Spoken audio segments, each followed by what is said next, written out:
Is that okay with you? No, not exactly. ಮತ್ತೆ ನಂಗೆ expect ಮಾಡಿರ್ಲಿಲ್ಲ ಅವಳು ಆ ಪೊಸಿಷನ್ ಅವಳೇ ಇಟ್ಕೊಳ್ತಾಳೆ ಅಂತ. ಬಟ್ ನನ್ನ ಪಾಯಿಂಟ್ ಅಲ್ಲಿ ಬರ್ತಾ ಇದೆ.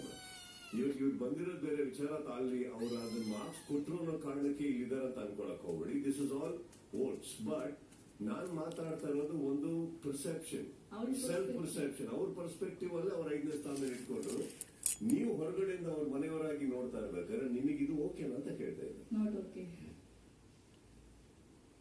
ಸೊ ಜನಗಳು ಅವ್ರನ್ನ ಹೊರಗಡೆ ಕರ್ಸಿರೋದ್ರಲ್ಲಿ ಅಚ್ಚರಿನೇ ಬೇಡ ಹಾಗಾದ್ರೆ. ಅಗ್ರಿ? ಇದು ಕನ್ಸಿಡರ್ ಆಗುತ್ತೆ ಅನ್ನೋದಲ್ಲ. ಇದನ್ನ ಕನ್ಸಿಡರ್ ವೋಟ್ಸ್ ಆಗಿಲ್ಲ ಭವ್ಯ. ನಾನು ಮಾತಾಡ್ತಾ ಇರೋದು ಈಗ ಅಲ್ಲಿ ಎಷ್ಟೋ ಜನ ನಂಬರ್ 1 ಪೊಸಿಷನ್ ಅಲ್ಲಿ ಇಟ್ಕೊಂಡಿದ್ದಾರೆ ಅವ್ರಿಗೆ ಹಾಗಂತ ಅವ್ರು ಗೆಲ್ತಾರಂತಲ್ಲ. ಕೆಲವರು ಮೂರ್ಖ ಹಾಕೊಂಡ್ರು ಅವ್ರನ್ನವರು.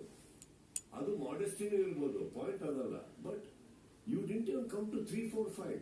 You put yours. I am not in saying ನೀವು 1 ಹಾಕಿರ್ತಿತ್ತು. ಸಿ, ನೀವು ಮಾಡಿದ್ದು ಒಂದು ಅಲ್ಲಿ ಏನು ಒಂದು ಆಕ್ಟ್ ನೀವೇ ಅಲ್ಲಿ ಇಟ್ಕೊಂಡ್ಮೇಲೆ ನಾನು ಹೇಳ್ಬಿಡ್ತೀನಿ ನನ್ನ ಪರ್ಸ್ಪೆಕ್ಟಿವ್. ನಿಮ್ಮನ್ನ ಇವತ್ತು ಎವಿಕ್ಟ್ ಮಾಡಕ್ಕೆ ಆಕ್ಚುಲಿ ನನಗೆ ನೋವೇ ಆಗ್ಲಿಲ್ಲ. ನಾರ್ಮಲಿ ಇಂಥ ಪೊಸಿಷನ್ ಬಂದರೆ 6 ಜನ ಕಂಟೆಸ್ಟೆಂಟ್ಸ್ ಅಲ್ಲಿ ಒಬ್ಬರನ್ನ ಹೊರಗಡೆ ಕರಿಬೇಕಾದ್ರೆ ನನಗೆ ಆಕ್ಚುಲಿ ಬಹಳ uncomfortable. Because I feel very sad. ಇಲ್ಲಿವರೆಗೆ ಬಂದ್ಬಿಟ್ಟು ತಮ್ಮನ್ನ ಹೊರಗಡೆ ಕರೆಯೋದಕ್ಕೆ I really don't like it. It's a very painful